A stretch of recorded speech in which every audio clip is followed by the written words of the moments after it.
저희가 6월 30일에 8차 패밀리 피스 아카데미를 하였습니다. 그동안 약 3개월간 여름방학을 저희들이 보내고 오늘 다시 개강을 하게 됐습니다. 9차 패밀리 피스 아카데미인데요. 저희 가정평화협회가 이렇게 지금 패밀리 피스 아카데미를 진행하고 있는 근본 취지가 뭐냐면 이 건강한 가정을 통해서 보다 나은, 보다 행복한 대한민국을 만들자는 그러한 취지로 이렇게 패밀리 피스 아카데미를 진행하고 있습니다. 오늘은 9번째를 맞이하는 그런 시간입니다. 지난 8차, 좀 오래돼서 좀 기억이 가물가물하실 수도 있겠지만 지난 8차 때 저희가 다뤘던 것 중에 다른 주제가 뭐냐면 이 저출산 문제입니다. 특별히 저출산 문제가 얼마나 심각한지 그 부분을 좀 다루었습니다. 오늘은 그 8차에 다뤘던 주제를 계속 이어서 한국 사회에 있어서 정말 밝은 미래를 염두에 둔다고 생각하면 우리가 반드시 해결해야 되는 그 주제 문제 중에 하나인 이 저출산 문제를 다루도록 하겠습니다. 오늘은 총 3가지를 가지고 이 주제를 다루겠습니다. 먼저 저출산의 실상이 어떻게 되어 있는지를 좀 말씀을 나누고, 그 다음에 그 저출산으로 인해서 지금 한국 사회가 어떤 문제를 안고 있는지에 대해서도 나누겠습니다. 그리고 마지막으로 이 저출산이 진짜 이유가 뭔지, 왜 이렇게 출산율이 한국 사회에서 낮아지고 있는지 그 근본 이유와 또 이것을 토대로 해가지고 그 해결에 대한 부분들도 좀 다뤄보도록 하겠습니다.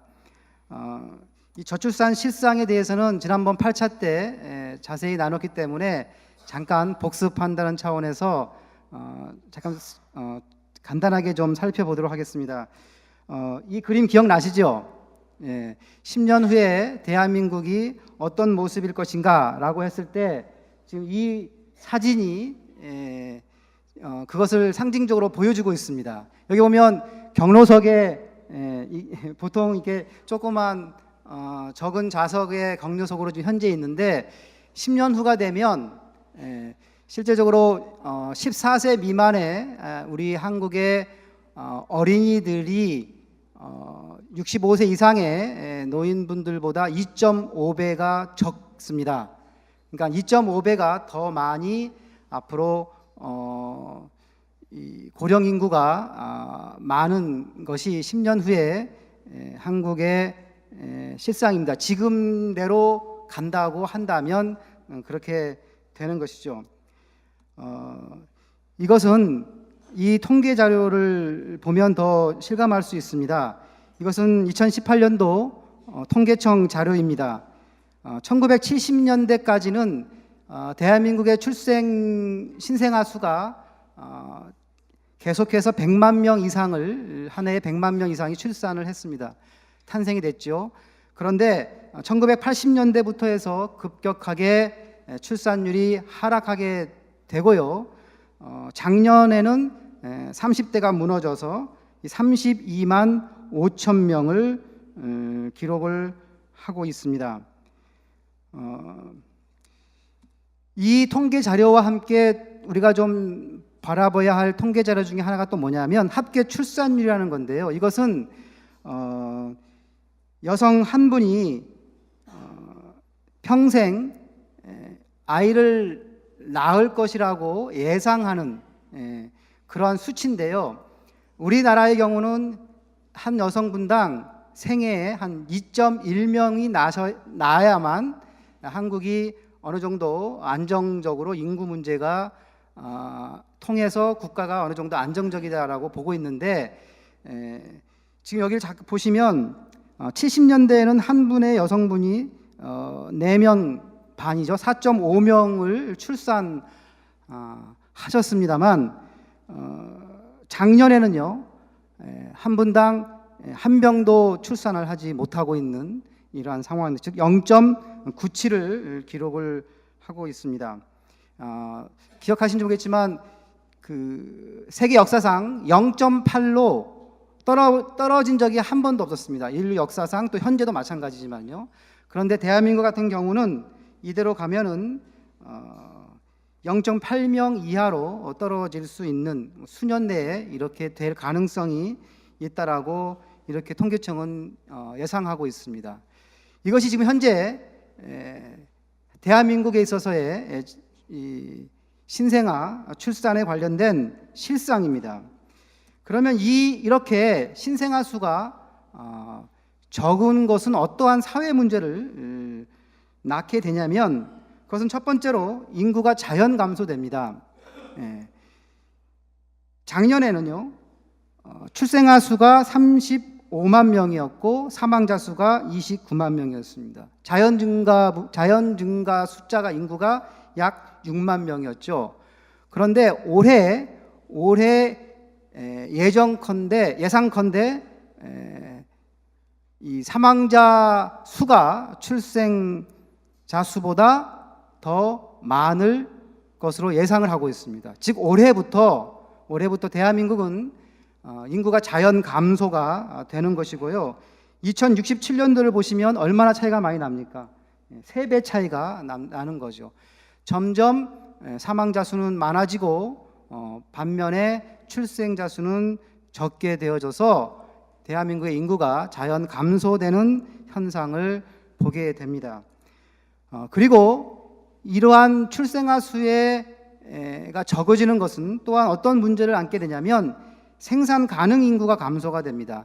생산 가능 인구라고 하는 것은 14세부터 65세까지의 연령을 생산이 가능한 인구, 그러한 인구를 얘기하는데, 이 인구가 1918년을 정점으로 해가지고 급격하게 이렇게 떨어집니다. 그래서 이걸 인구 절벽 현상이라고 이렇게 얘기를 합니다. 이 인구 절벽 현상이 일어나면 어떻게 되냐면 결국은 소비가 감소가 되죠. 또 노동력도 부족하기 때문에 성장 잠재력도 크게 훼손이 되고 또 장기 불황에 빠질 위험성도 가지고 있습니다. 또 젊은이들이 또 고령 인구를 책임져야 되기 때문에 세대 간의 갈등도 사회적으로 심화될 것입니다. 그리고 군대에 가는 인구가 상대적으로 또 계속해서 낮아지기 때문에 국가 안보에도 위협을 줄 수 있는 대단히 심각한 문제입니다. 결론적으로 말씀을 드리면 결국은 이렇게 대한민국에 있어서의 저출산 문제는 단순한 문제가 아니라 이것은 어떤 문제냐면 결국은 정치, 경제, 사회, 또 안보 대부분의 영역에서 큰 타격을 주는, 그래서 국가 경쟁력까지도 약화가 되어져서 심지어는 국가 몰락도 할 수 있는 그러한 국가 위기가 바로 이 저출산 문제의 결과라고 예측 보고가 계속해서 나오고 있습니다. 그렇기 때문에 지금도 신문이나 또 TV나 여러 매체를 통해서 보면 가장 대한민국의 이슈를 다루는 데서 하루도 빠짐없이 100건 이상 계속해서 나오는 이 주제가 뭐냐면 바로 저출산 문제입니다. 이 저출산 문제를 어떻게 해결하느냐 하는 것은 이 대한민국의 밝은 미래를 두고서 반드시 우리 세대가 반드시 해결해야 되는 중차대한 문제입니다. 그러면 왜 이러한 저출산이 일어났는지 여러 가지 원인을 분석을 하고 있습니다만 사실 진짜 이유가 있습니다. 저출산의 그 근본 이유가 있고요. 그것을 우리가 해결해 나가야 됩니다. 특별히 우리 가정평화협회가 이 패밀리스 아카데미를 통해서 제안하고 있는 이 내용을 통해 저출산 문제의 해결을 말씀을 드리도록 이렇게 하겠습니다. 지금까지 이 저출산 문제를 해결하기 위해서 많은 노력들이 있었습니다. 특히 정부 차원에서 노력이 지났는데 그동안 출산 장려를 위해서 투입된 예산을 보면은요, 지난 노무현 대통령 때부터 시작된 2006년도입니다. 이때부터 뭐가 시작됐냐면 저출산 고령사회 기본법이 제정이 됐습니다. 그때부터 2018년까지 이 저출산 문제를 해결하기 위해서 투입된 예산이 얼마냐면 152조입니다. 152조 9천억의 예산이 소비가 되었습니다. 올 한 해 이것을 해결하기 위해서 투입되고 있는 예산이 26조 3천억입니다. 대단히 많은 예산이 투입이 되고 있음에도 불구하고 합계 출산율과 신생아 수는 계속해서 하락하고 있습니다. 저출산 문제는 해결되지 못한 채 오히려 심화가 되고 있는 상황입니다. 지금까지 이런 출산 장려가 효과를 보지 못하고 있다는 것을 의미하죠.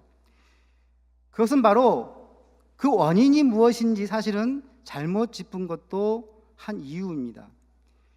지금 진행하고 있는 10년 이상 진행하고 있는 이 출산 장려 정책을 보면 결국은 결혼한 부부에게요, 결혼을 해서 자녀를 낳을 수 있도록 출산 장려금, 출산하면 장려금을 줍니다. 첫째 아이에게는 어느 시 같은 경우는 50만 원을 주고, 그 다음에 둘째 아이가 태어나면 100만 원을 주고, 이런 식으로 출산 장려금을 주고, 또 자녀가 태어나면 육아휴직 보너스도 제공을 합니다.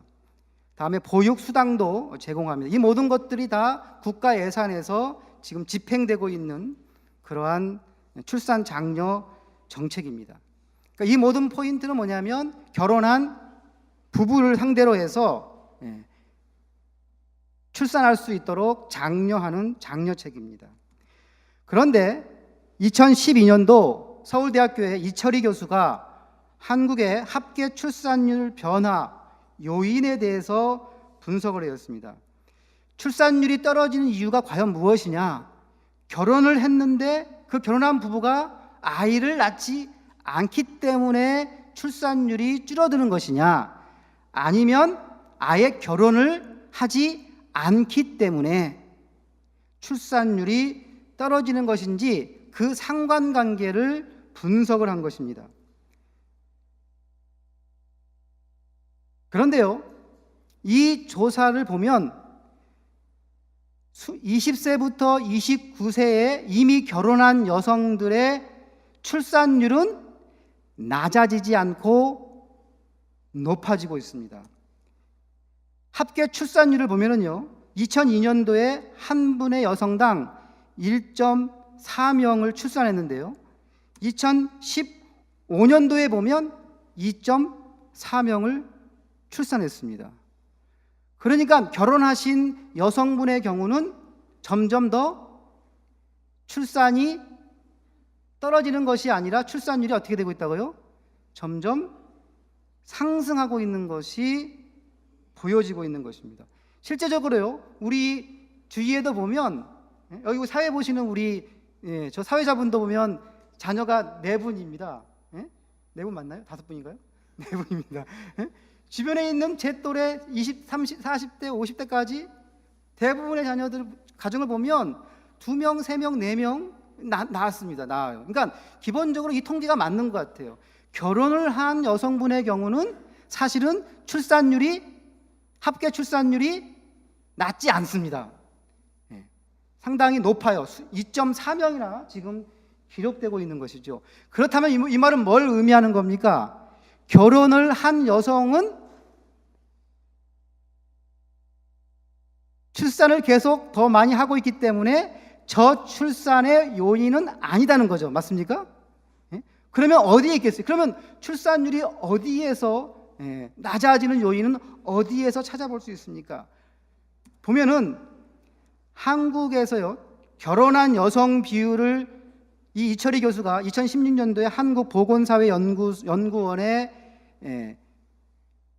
발표한 자료를 보면 대한민국에서 결혼한 여성의 비율을 보면은요, 2000년도에 약 70%, 즉 49살까지의 여성들이 보면 100명 중에 70분은 결혼을 합니다. 했어요. 그런데 2016년도를 보니 몇 명으로 떨어져 있습니까? 51명으로 떨어져 있습니다. 즉 점점 대한민국의 여성분들이 결혼하지 않는다는 거죠. 만약에 가정을 한번 해보겠습니다. 2000년도 쭉 해가지고 이 결혼한 여성들의 비율이 떨어지지 않고 계속해서 유지가 되었다라고 한다면 대한민국의 저출산 문제는 나타날까요? 나타나지 않을까요? 나타나지 않았을 겁니다. 그러니까 대한민국에 있어서의 저출산의 진짜 이유는 뭐냐면 그것은 결국은 결혼율이 감소하기 때문에 그렇습니다. 혼인하지 않기 때문에, 결혼하지 않기 때문에 출산율이 낮아지는 것이죠. 대한민국의 저출산의 진짜 이유는 바로 결혼한 여성이 출산을 기피하기 때문이 아니라 결혼 자체가 줄어들고 있기 때문에 나타난 현상입니다. 그렇다면 어떻게 하면 이 저출산 문제를 해결할까요? 저출산 문제의 근본 대책은 어떻게 하면 되겠습니까? 예? 어떻게 하면 되겠어요? 예. 결혼을 많이 해야 되죠. 예? 예. 혼인이 증대돼야 됩니다. 예. 결혼을 많이 해야만, 많은 분들이 결혼을 하셔야만 사실은 저출산 문제가 해결됩니다. 그래서 저출산 문제의 근본 대책은 혼인 증대에 있습니다. 그러면 왜 100명 중에 70분이나 결혼했던 분들이, 여성분들이 왜 최근에 와가지고는 한 반 정도만 결혼을 하게 될까요? 왜 결혼을 기피하고 있을까요? 왜 결혼하지 않을까요? 지금 물론 경제적인 요인도 있을 것입니다. 결혼을 하게 되면 또 아이를 낳으면 또 직장을 그만두고 거기에 따른 불이익을 당하기 때문에 여러 가지 경제적인 요인도 있을 수 있습니다만, 여기서 우리가 주목해야 할 것 중에 하나가 뭐냐면 그 경제적인 요인뿐만 아니라 문화적인 요인에서도 그 이유를 찾아봐야 합니다. 왜 현대 대한민국의 여성분들이 결혼하지 않을까요? 지금 대한민국에 있어서 남성과 여성의 관계가 상당히 큰 문제로 부각되고 있습니다. 즉 남자와 여자의 이 갈등이 상당히 심화되고 있습니다. 이 리얼미터에서요, 올해 결혼 인식 조사라고 하는 것, 즉 19세 이상부터 44세 이하의 미혼 남녀 1000명을 대상으로 해서 조사를 했는데요. 한국 사회 내에서 남녀 갈등이 심각하다라고 얼마나 느끼느냐, 그것에 대해서 어떻게 느끼고 있냐면 현재 대한민국의 20대 남성과 여성은 대한민국 내에서 남녀 갈등이 정말 심각하다라고 100명 중에 80분이 대답을 했습니다.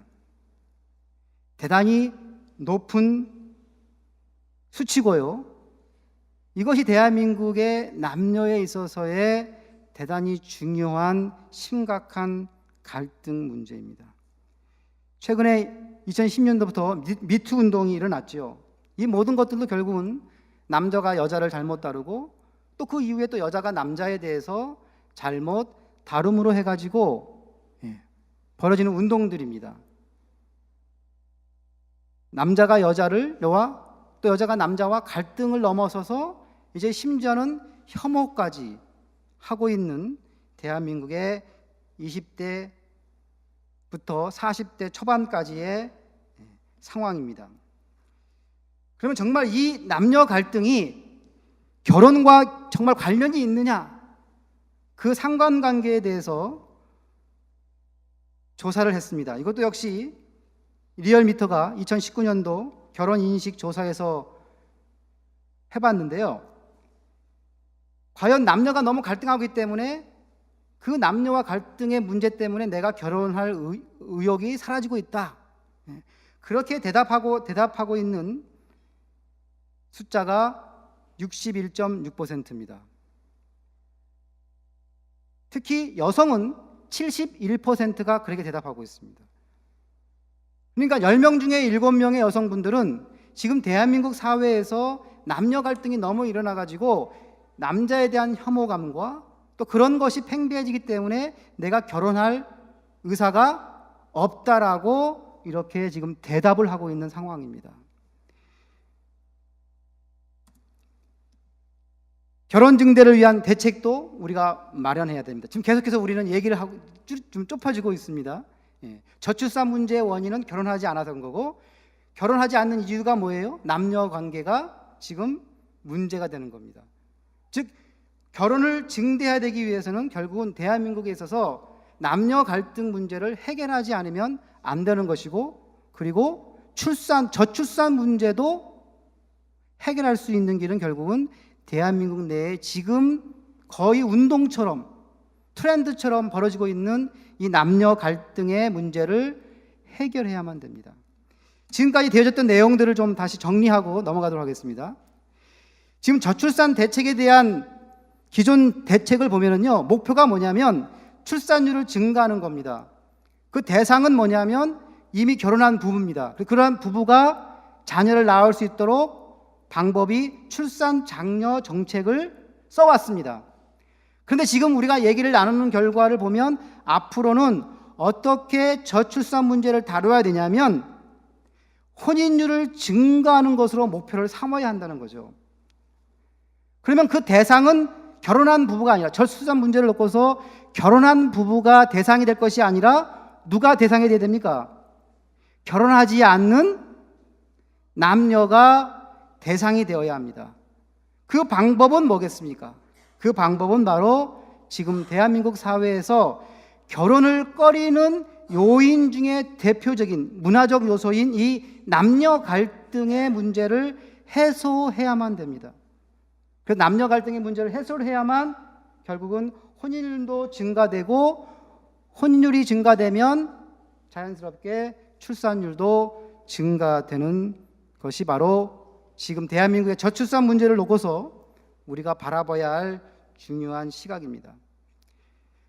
지금 남녀 갈등의 문제에 대해서 그럼 얘기를 해보겠습니다. 남녀가 갈등한다라고 하는 것은 지금 현재 가장 중요한 이슈가 되고 있는 것이 뭐냐면, 왜 남녀가 갈등하느냐고 할 때요, 그것은 결국 남성과 여성에 대한 이해를 놓고서 남성과 여성의 차이를 어떻게 인식하느냐에 따라서 지금 남녀의 대한민국 사회에서 남녀가 갈등할 것이냐, 남녀가 올바른 관계를 맺어서 결혼할 것인가의 대단히 중요한 이슈 중에 하나입니다.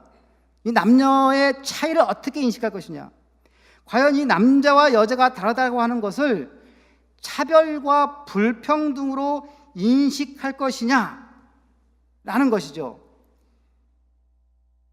이것은 남성과 여성의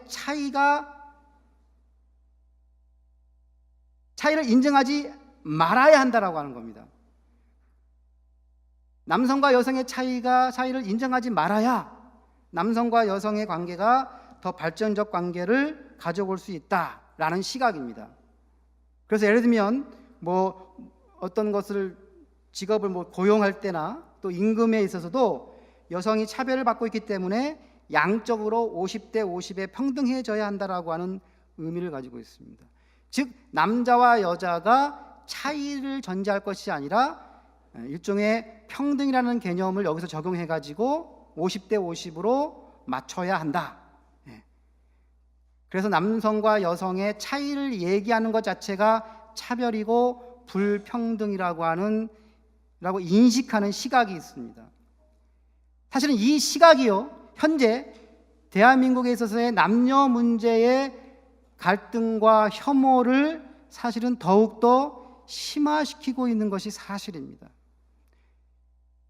물론 남자와 여자가 불평등해왔던 것도 사실입니다만, 이 불평등의 문제를 남녀가 차이가 없다라고 하면서 평등으로 가야 할 것이냐, 근데 그렇게 했더니 지금 대한민국 사회에서 남성과 여성이 갈등하고 심지어는 혐오까지 하고 있는 상황입니다.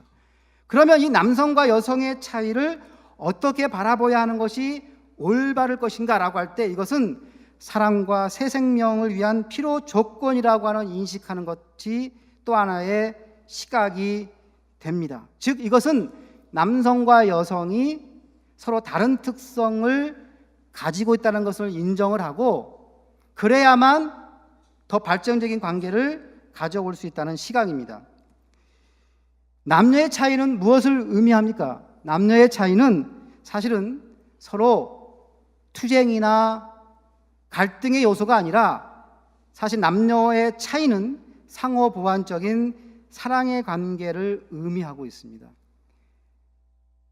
사랑의 실현이라고 하는 것은 자신이 가지고 있는 것을 상대가 가지고 있지 않는 것으로 채워주는 거죠. 상대의 부족한 것을 채워주는 것이 사랑의 실현입니다. 즉 남성은 자신이 가지고 있는 것을 여성은 가지고 있지 않은 겁니다. 그래서 남성은 자신이 가지고 있는 것을 가지고 여성의 부족한 면을 채워주죠.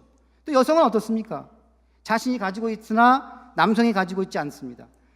그래서 자신이 가지고 있는 것을 가지고 남성의 부족한 면을 채워주는 그것이 바로 남성과 여성의 상호 보완적 사랑 관계입니다. 사랑이라고 하는 것에 대한 일반적 이해가 이렇습니다. 사랑이란 상대에 대해서 강한 매력을 느끼고 정서적인 애착을 느끼는 것, 이것이 보통 사랑이라고 일반적으로 얘기를 합니다. 즉 상대가 뭔가를 가지고 있는 겁니다. 예쁘다, 돈이 많다, 권력이 있다, 혹은 멋짐을 가지고 있다, 멋지다. 그러니까 상대에서 또 있는 것에 대해서 강한 매력을 느끼고요. 그래서 상대에 대해서 애착을 느끼게 됩니다. 마음에 끌리는 거죠. 그래서 나는 당신을 사랑합니다라고 말합니다. 그런데 남녀 관계에 있어서 이것이 정말 진정한 사랑에 대한 올바른 정의일까요? 사실 참된 사랑이라고 하는 것은 상대가 가지고 있는 것을 통해 내가 매력을 느끼고 그 상대가 가지고 있는 것을 가지고 내가 뭔가 이득을 얻는 것이 사랑이 아닙니다. 진정한 사랑이라고 하는 것은 책임을 지는 사랑입니다. 수년 전에 아바타라는 영화가 유행했습니다. 기억나십니까? 아바타에서 유명한 그 대사가 나옵니다. 그게 뭐냐면 나는 당신을 사랑합니다라고 얘기할 때 뭐라고 얘기하냐면 I see you 그럽니다. I see you. 나는 당신을 봅니다. 그러니까 나는 I love you 하지 않고 나는 당신을 봅니다라고 이렇게 얘기하는 유명한 대사가 있습니다. 뭘 본다는 겁니까? 뭘? 상대가 가지고 있는 것을 본다는 게 아니라 내가 가지고 있는 것인데 상대가 가지고 있지 않는 것을 보는 것입니다. 내가 가지고 있지만 상대가 가지고 있지 않는 것을 보는 것입니다. 여러분들 사람의 본성이 어떻습니까? 사람의 본성이 어린아이가 저기 강가로 기어가면 우리는 어떻습니까? 가서 잡죠. 어떤 언덕을 무거운 짐을 짊어지는 할머니가 계시다고 한다면 우리의 마음의 본성은 어떻습니까? 가서 도와드리죠.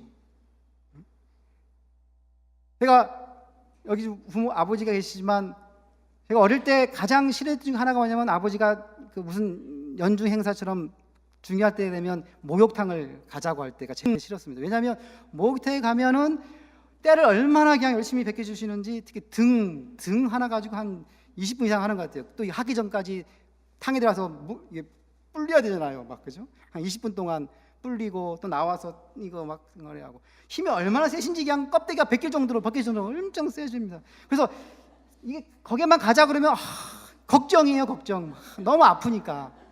근데 어느 순간 이제 아버지가 저 등을 밀어주는데 힘이 없어요. 이게 아프지가 않습니다. 네? 그리고 이제 제가 아버지의 등을 이렇게 밀어주는 거죠. 저는 그렇게 생각합니다. 사랑이라고 하는 것은 사람의 뒷모습을 볼 때 진정으로 사랑이 시작된다라고 생각을 합니다. 상대방의 부족한 면들을 내가 바라볼 때 그 부족한 면이 나에게 뭐라 그럴까요? 불편함이나 짜증이나 다른 사람들에게 이 어떤 시선에서의 어떤 이런 뭐랄까요, 창피함을 의미하는 것이 아니라 그 상대방의 부족한 면, 뒷모습을 바라보면서 내가 이제는 책임을 져야 할 때가 되었다. 제가 아버지의 그 뒷모습을 보면서 무슨 생각을 했습니까? 지금까지는 아버지가 나를 책임져 왔지만 이제부터 내가 아버지를 책임져야 하는 때가 되었구나라는 거죠. 진정한 사랑은 상대가 뭔가를 가지고 있어가지고 거기에 내가 끌려서 애착하는 것도 사랑이 아니고, 상대의 부족한 면 때문에 내가 불편하는 것도 사랑이 아니고, 상대가 부족한 면을 볼 때 이제 내가 그것을 책임져야 될 때가 되었구나라고 본성적으로 느낄 때가 바로 진정으로 사랑을 시작할 때라고 저는 생각합니다. 맞습니까? 예. 괜찮습니다. 박수 괜찮습니다. 공감하시면 박수 주겠습니다. 상대의 부족한 면들을 보고 또 그 부족한 것을 나의 장점으로 채워주면서 내가 그것을 책임을 지겠다는 것, 그것이 바로 참된 사랑입니다. 그것이 바로 남녀 관계에서 보여줘야 할 참된 사랑입니다.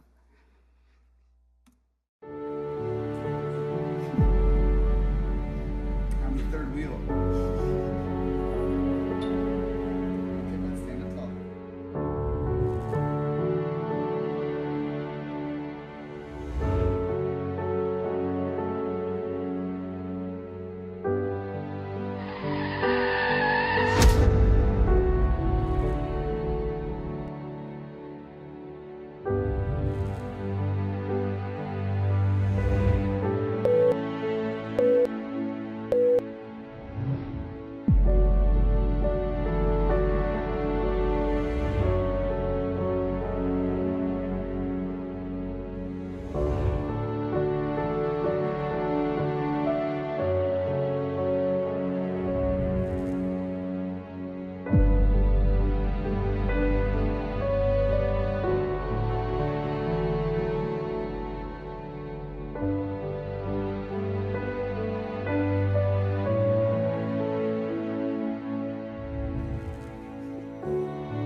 만약에 정말 상대방에게 뭔가를 있고 뭔가를 가지고 있어서 그것 때문에 내가 도움을 받는다고만 생각했다고 한다면 이렇게 어려운 남편이 되면 아마 등을 돌렸을 것입니다. 진정한 사랑은 그 부족한 것들을 내가 이제 책임지고 채워줘야 한다라고 하는 것. 물론 이런 극단적인 상황이 우리 주변에는 우리의 삶 속에서는 일어나지 않겠지만, 그렇게 드물겠지만 우리가 일반적으로 살아갈 때도 사실 이런 자세는 대단히 중요합니다.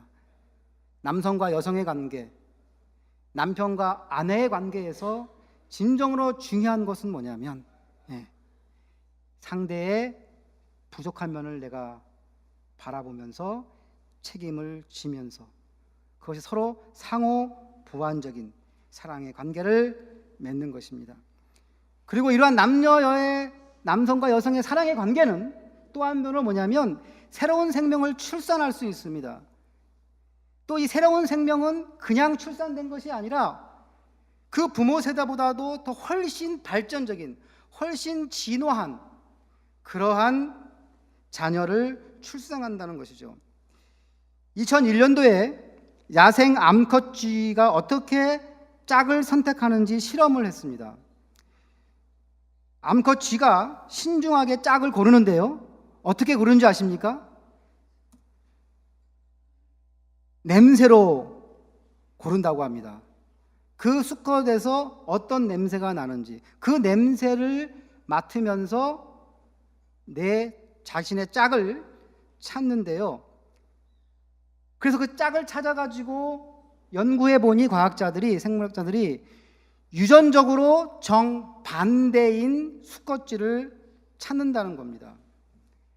암컷 쥐가 수컷쥐를 선택하는 이유는 뭐냐면 눈에 보이지는 않는데 그 냄새를 통해서 이 수컷쥐가 내 유전 배경과 완전히 다른 유전자를 가지고 있는 수컷을 찾아낸다고 합니다. 왜냐하면 그 냄새가 바로 그 유전자와 깊은 관련이 있는 냄새를 풍기기 때문에, 즉 냄새를 통해서 그 유전자를 인식할 수 있다는 것이 바로 이 실험에서 나오는 겁니다. 완전히 다른 유전자를 가진 수컷쥐를 선택합니다.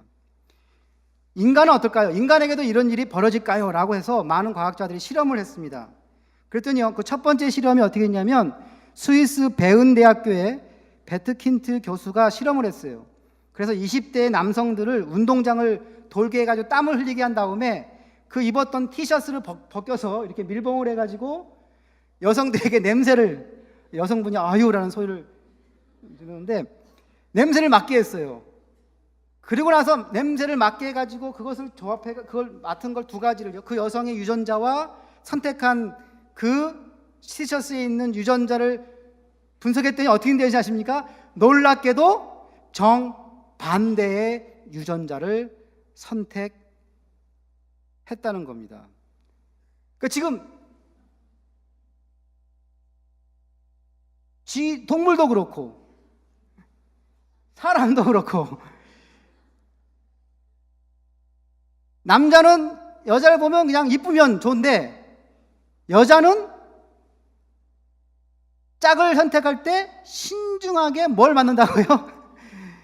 냄새를 맡는데 본능적으로 그 냄새는, 여러분 우리 그런 말 있잖아, 집신도 짝이 있다. 남들이 볼 때 전혀 어울릴 것 같지 않은데 어떻게 둘이 만날까요? 그건 바로 여성에게는 어떤 능력이 있냐면 코를 통해서, 냄새를 통해서 자신의 유전자와 정반대인 그 유전자 정보를, 유전자 역사 백인을 가지고 있는 남성을 선택을 하는 거죠.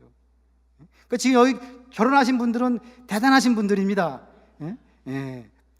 그리고 누가 선택했어요? 사실은 예, 여성분이, 예, 많은 경우 여성분이 선택을 하는 거죠. 최종적인 결정은. 근데 이게 왜 중요하냐면 왜 서로 유전적으로 다른, 예?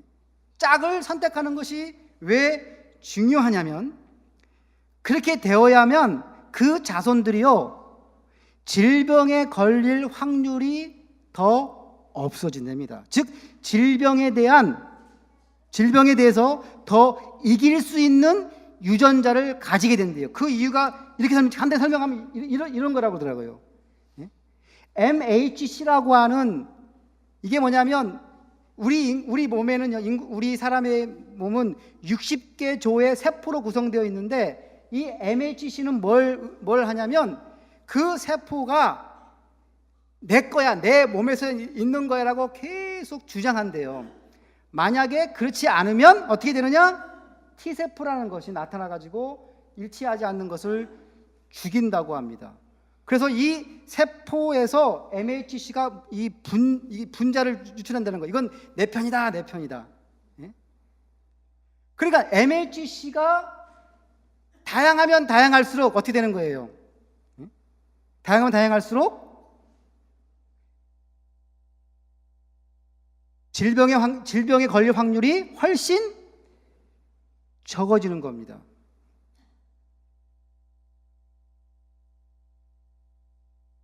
유전자 배경이 다른 짝을 만나면 그 자녀는 다양한 MHC를 부여받게 돼가지고 T세포에 덜 죽는 거죠, 한마디로 말하면. 예. 그래서 그 자녀는 환경 변화에 더 적용을 하게 된다는 거죠. 즉, 이 후대가 환경에 잘 적응하고 질병을 이기고 더 건강하게 살려면 어떻게 된다고요? MHC가 다양해지고, 따라서 유전적으로 MHC가 거의 비슷한 사람이 만나버리면 어떻게 그 자녀는 더 발전적인 유전자를 갖지 못하고 질병에 걸릴 확률이 더 많아진다는 겁니다. 지금요, 동물을 보면 치타가요 현재 세계에서 7,500마리밖에 없다고 합니다. 7,500마리, 대단히 적은 숫자잖아요. 7,500마리가 됐는데 멸종 위기인데, 왜 그러냐면 여기는 MHC가 다양성을 잃어버렸기 때문에 그렇답니다. 거의 MHC가 비슷한 것끼리 지금 계속해서 교배를 하고 있기 때문에 짝을 이루기 때문에 결국은 계속해서 멸종 위기에 처해 있는 것이 지금 치타입니다. 여러분들, 이것이 바로 인간의 모습입니다. 남자와 여자가 만났을 때 본능적으로 어떤 짝을 찾습니까? 결국은 그 새로운 생명, 내 후손이 보다 더 진보하고 발전되고 진화할 수 있도록, 환경에 더 적응될 수 있도록 하는 것이 바로 이 남자와 여자의 차이점에서, 같아버리면 안 되는 거죠. 여러분들, 힌트가 있습니다. 동성애가 되면 왜 여러 가지로 질병에 걸리고 에이즈가 걸릴 확률이 있겠습니까? 유전 정보가 비슷하면 비슷할수록 그 후손들과 미래는 밝지가 못하는 겁니다. 다양해야 됩니다. 그래서 남자와 여자의 차이는 대단히, 그래서 생물학적으로도 대단히 중요합니다. 여러분, 마지막으로 남녀의 차이는 뭘 의미하냐면 바로 창조주를 닮은 신성한 존재들이라는 것을 의미합니다. 계속해서 소개를 좀 드렸습니다만, 남성과 여성이 어떻게 출발되었냐라고 할 때 종교 전통은 이렇게 보편적으로 가르치고 있습니다. 기독교에서는요, 창세기 1장 27절에 뭐라고 얘기하고 있습니까? 하나님께서 자기 형상대로 인간을 창조하시되 남성과 여성을 창조하셨다라고 얘기하고 있습니다. 이슬람은 하늘과 땅의 창조자께서 너희를 위하시어 부부를 만드셨다라고 되어 있습니다. 창조주께서 남성과 여성을 창조했는데 그냥 창조한 것이 아니라 어떻게 창조했다고요? 자기의 형상대로. 즉 남성은 하나님의 남성상대로, 여성은 하나님의 여성상대로 창조가 되었다는 겁니다. 이 말은 결국은 뭘 말하는 겁니까? 남성은 그냥 단순한 남성이 아니라 바로 창조주의 남성상을 닮은 창조주의 아들로 이 땅에 태어난 것이고, 여성분들은 창조주의 여성상을 닮은 창조주의 딸로 창조되었다는 것이죠. 결국은 뭘 말하는 겁니까? 이 창조주의 아들과 딸이라고 하는 의미는 남성과 여성은 신성한 존재다, 이 말입니다. 남성은 남성으로서, 여성은 여성으로서 스스로에 대해서 이러한 자기 정체성을 갖는 건 대단히 중요하고요. 뿐만 아니라 남성은 여성에 대해서, 여성은 남성에 대해서도 똑같이 하나님의 아들 혹은 하나님의 딸로 신성한 존재라고 하는 이 인식은 사실은 남성과 여성의 차이에 대한 인식으로부터 우리는 분명하게 가지게 되는 것입니다. 그렇게 해서 이렇게 창조주의 아들과 딸이 연합하는 것이 바로 결혼이고, 그 결혼을 통해서 우리 인간은 무슨 선물을 창조로서 받습니까? 창조주의 남성상을 닮은 아들과 창조주의 여성상을 닮은 딸을 선물로 우리는 받게 되는 것이죠. 그러니 남성과 여성의 이 근본 관계라고 하는 것이 얼마나 중요하고, 남성과 여성이 서로 차이를 가지고 자신의 독특한 면을 가지고 상대를 위해서 살아가고, 또 그 차이점으로 인해서 우리 후손들이 건강하게 태어날 수 있고, 그래서 하나님의 창조주의 그런 귀한 선물을 받을 수 있는 것이 바로 남녀의 귀한 모습입니다. 남자와 여성은 다른 어떤 관계와 찾아볼 수 없는 특이한 점이 있죠. 그것은 바로 출산할 수 있는, 뭔가를 창조할 수 있는 그러한 결과를 가져올 수 있다는 사실입니다. 결국은 지금 대한민국에 있어서 밝은 대한민국을 만들기 위해서는 이 저출산 문제가 반드시 해결돼야 되고, 이 저출산 문제를 해결하기 위해서는 근본적으로 대한민국 땅에서요, 남성과 여성에 대한 이 대단히 중요한 근본적인 인식들이 이루어져야 합니다. 남성은 하나님의 창조주의 귀한 아들이고, 여성은 창조주의 귀한 딸로서 서로 가지고 있는 것을, 상대의 부족한 면들을 채워주는 그러한 상호 보완적 사랑 관계를 통해 창조주의 그 선물인 건강하고 더 발전적인 그러한 후손을 이 땅 가운데 출생하게 됨으로 말미암아서 대한민국의 밝은 미래는 다가올 것입니다. 동의하십니까? 예.